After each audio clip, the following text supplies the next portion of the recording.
Caroline Moine, bonjour. Vous êtes professeure d'histoire contemporaine à l'Université de Versailles-Saint-Quentin et spécialiste de l'Europe. Et on va essayer d'avoir votre éclairage justement sur ce conflit. Peut-être première question, quel bilan, au fond, l'historienne que vous êtes tire de cette première année de guerre qui a commencé par l'invasion de l'Ukraine par la Russie de Vladimir Poutine?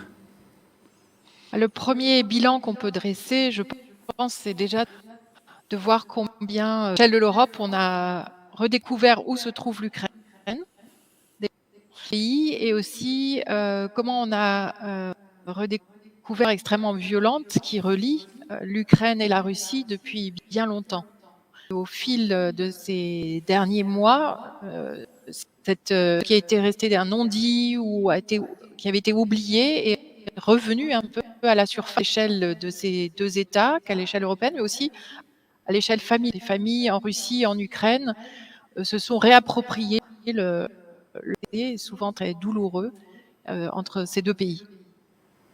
Alors, justement, puisque vous êtes historienne, il y a eu beaucoup de références historiques qui ont été utilisées pendant cette guerre, souvent pour la propagande. Alors, on se souvient que Vladimir Poutine, au début du conflit, avait dit qu'il voulait dénazifier l'Ukraine. L'Ukraine, de son côté, a entamé un récit, au fond, d'une nation qui avait été un peu opprimée par des empires successifs, et à la fin par la Russie.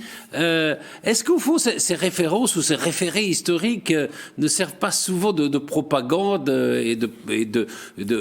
pour essayer de faire vibrer le sentiment national, au fond?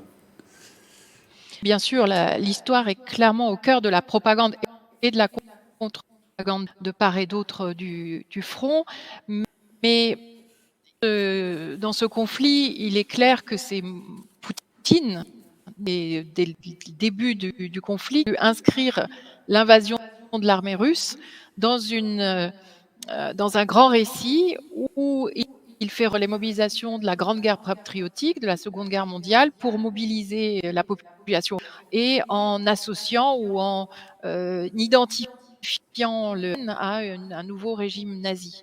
Et donc la réponse ukrainienne est faite justement en réaction à ce premier discours qui a été clairement imposé et qui s'inscrit aussi dans une volonté depuis de nombreuses années, au moins de 12, de Vladimir Poutine, de réécrire l'histoire de la Russie, faire historien en fait de son pays, avec une politique extrêmement agressive, où il y a vraiment cette grande guerre qui est au cœur de cette histoire, la volonté de défendre l'idée d'une Russie éternelle et expansionniste.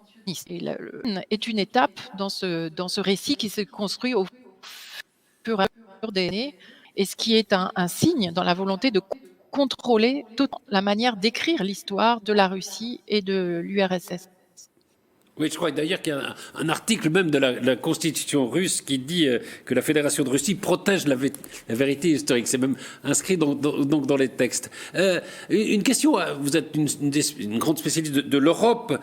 Il y a deux choses que Poutine avait mésestimées. C'était d'une part la résistance de l'Ukraine et de l'armée ukrainienne à l'invasion. Il pensait que l'invasion serait beaucoup plus rapide et simple. Et la deuxième, c'est peut-être aussi la solidarité européenne, et notamment venant des pays de l'Est, qui étaient les pays qui étaient anciennement sous le joug de l'Union soviétique. Oui, on a assisté, après le 24 février 2022, à un effet de solidarité à l'échelle de l'Europe, une solidarité à la fois et puis aussi des opinions publiques, des sociétés civiles à différents niveaux. Et la première motivation de cette solidarité, la défense de la démocratie, des valeurs de la démocratie et de l'état de droit face autoritaire et expansionniste.